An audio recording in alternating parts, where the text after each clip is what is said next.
que si consideran que en Colombia se protegen y garantizan los derechos de las minorías, eso baja al 36%, si confían en las fuerzas militares, el 23%, y si piensan que es fácil o muy fácil organizarse colectivamente para trabajar en una causa común, el 19%. La encuesta es bellísima, tiene muchos más elementos. Nosotros escogimos esta diapositiva, que es como un resumen de hallazgos. Súper interesante. Y te quería preguntar una cosa. ¿Tú crees en la sinceridad de la gente cuando dice que votaría alguna vez por una mujer? ¿O es ese tipo de preguntas que ustedes, los que diseñan cuestionarios, saben hacer de tal manera que sea refleja? ¿Usted piensa que su vecino votaría por una mujer y que ahí sale la sinceridad de la gente? En directo con Coronel. César, buenas tardes. Desde Jonathan, a toda la audiencia, también para mí ha sido una alegría y un gozo estar contigo, poder expresar libremente un poquito lo que pienso, hacer cultura estadística, que es lo que más me gusta, de las cosas profesionales que más me gusta hacer, y conversar, pero probablemente de pronto encontramos otros escenarios. Sí, claro que sí. El seguro seguro que comentar cada encuesta y mirar esos datos que están ahí, pero que no se aprecian a simple vista, va a ser algo que nos va a seguir gustando hacia el futuro. Le hago una propuesta en público, Daniel, que además le cuento a la gente que no se la he hecho a Daniel, no hemos conversado. Por ejemplo, cuando el DANE saque un dato sobre inflación o sobre desempleo, podemos mirar en detalles lo que hace ese estudio, conversarlo y analizarlo para desmenuzarlo. Y eso podemos hablar no solo de temas políticos, sino de temas estadísticos. El DANE es una fuente de información muy importante, pero también hay datos de registros administrativos que este país produce y que vale la pena que conozcamos todos y sepamos que este país tiene una buena información y que podemos entender mejor los datos. Te lo dejo ahí para que lo pienses. Buenísimo, sí, señor. Y además que no todos los datos son los que uno se imagina.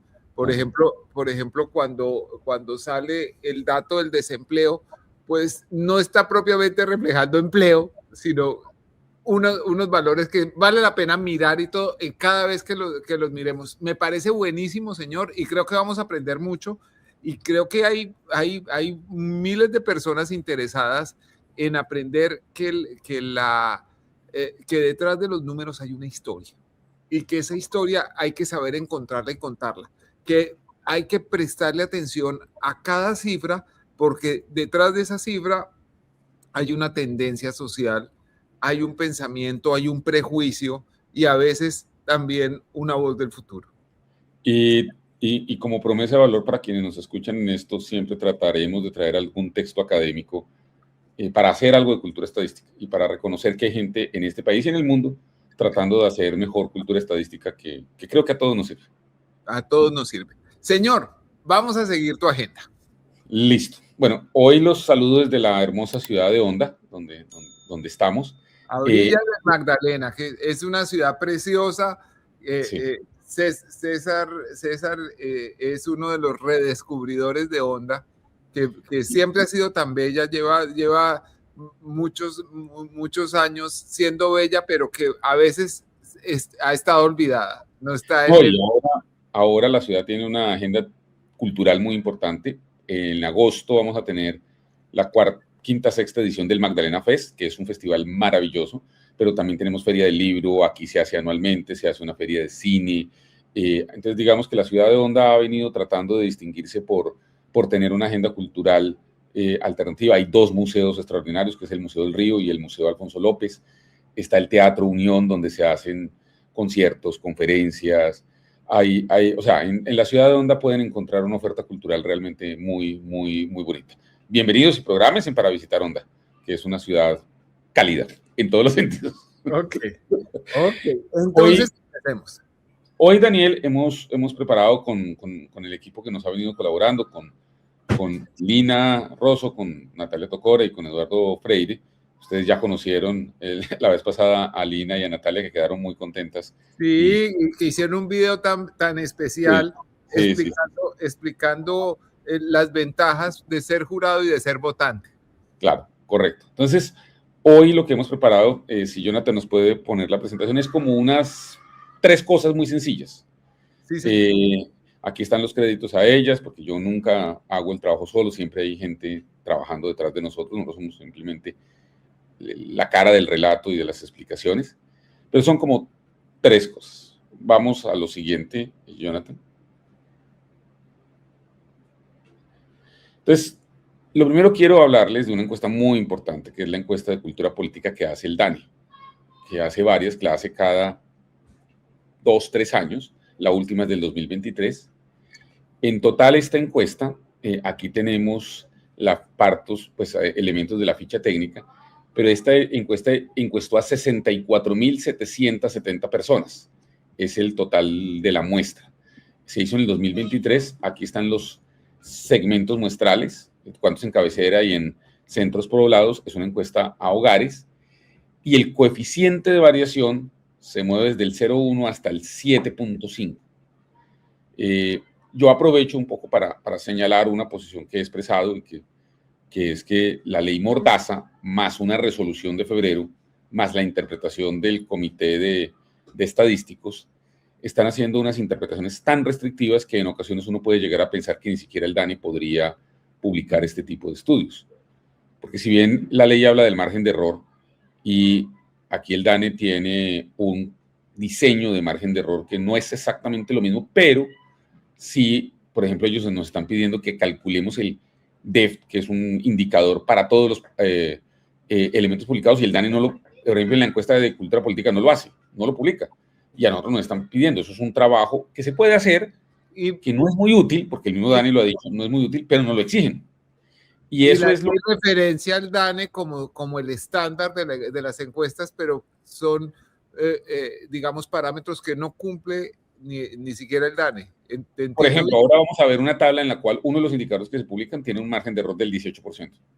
Del 18%. Bueno, y el DANE obviamente lo dice, pero pues es que, y entonces la ley dice que es que el margen de error, aunque ahí hay una diferencia, digamos, entre lo que dice la ley y como lo calcula el DANE, pero igual del 18% tampoco, o sea, no cumpliría. Pero sí, lo del DEF... un margen de error del 18% es el de la astrología.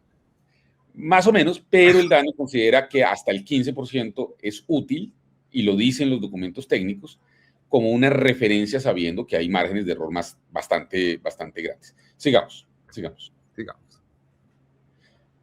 Y aprovecho, Daniel, para contarle a la gente que ya la Corte Constitucional ha tumbado 2 apartes de la ley y el Consejo de Estado, como lo dijimos la vez pasada, suspendió la capacidad sancionatoria, básicamente por considerar que fue mal tramitada la ley, como lo hemos argumentado nosotros, y que esos elementos debieron ser tramitados como ley estatutaria. Yo, por claridad y por honestidad intelectual, el Consejo de Estado la suspendió provisionalmente, pero los argumentos del magistrado tienden a decir, me da la duda de que eso debió haberse tramitado como ley estatutaria. Sigamos. Sigue, Jonathan. Siguiente diapositiva, J. Entonces, mire esto que me parece muy bonito, y es, si los colombianos votarían algunas por una mujer, el 95% dice que sí. Se sintieron seguros al votar en las elecciones del 2022, el 85% dijo que sí. Si creen importante vivir en un país democrático, 76%, que es muy importante. Si se informan sobre la actualidad política del país, y entonces aquí, Daniel, esto es una cosa muy importante, solo el 65% está pendiente de estos temas. Ahí hay un 35% que va a ir esta semana a votar y solo se van a empezar a informar esta semana y van a tomar su votación casi que sin enterarse un poquito de los temas. Que si consideran que en Colombia se protegen y garantizan los derechos de las minorías, eso baja al 36%. Si confían en las fuerzas militares, el 23%. Y si piensan que es fácil o muy fácil organizarse colectivamente para trabajar en una causa común, el 19%. La encuesta es bellísima, tiene muchos más elementos. Nosotros escogimos esta diapositiva, que es como un resumen de hallazgos. Súper interesante. Y te quería preguntar una cosa. ¿Tú crees en la sinceridad de la gente cuando dice que votaría alguna vez por una mujer? ¿O es ese tipo de preguntas que ustedes, los que diseñan cuestionarios, saben hacer de tal manera que sea refleja? ¿Usted piensa que su vecino votaría por una mujer y que ahí sale la sinceridad de la gente? Pues yo te cuento que esto ha cambiado. Nosotros en Polimétrica hemos hecho estas mediciones y eso subió como en el 2011 del 70% a este rango del 95%. Oh. Es decir, tú en el 2011 a la gente le preguntabas y el 70% decía que sí. Digamos, el techo de candidatas como Noemí Sanino, como María Emma Mejía, era más bajito por ser mujer, y eso habla muy bien de nuestra cultura política. Y yo tengo que decirte, hoy el país pues eligió a una alcaldesa mayor de Bogotá, ha elegido dos veces a una gobernadora en el Valle, eligió a Elsa Noguera como alcaldesa de Barranquilla, ha elegido vicepresidentas, mujeres. Entonces yo sí creo que esto ha cambiado. Entiendo, digamos que hay cosas que la vez pasada llamamos como los comunos del silencio, las campanas del silencio, pero sí ha cambiado el porcentaje de apoyo a que haya una mujer como presidenta en algún momento. Es algo a lo que, digamos, en lo que estamos atrasados en Colombia y en Estados Unidos. Sí. Mientras otros, Chile, Argentina, en fin, Brasil. muchos, Brasil, han tenido mujeres al frente de la jefatura de Estado. Nosotros aún no lo hemos tenido. Obviamente, hoy México, no se trata, pues México, que es el país, la primera economía de América Latina, tiene una mujer.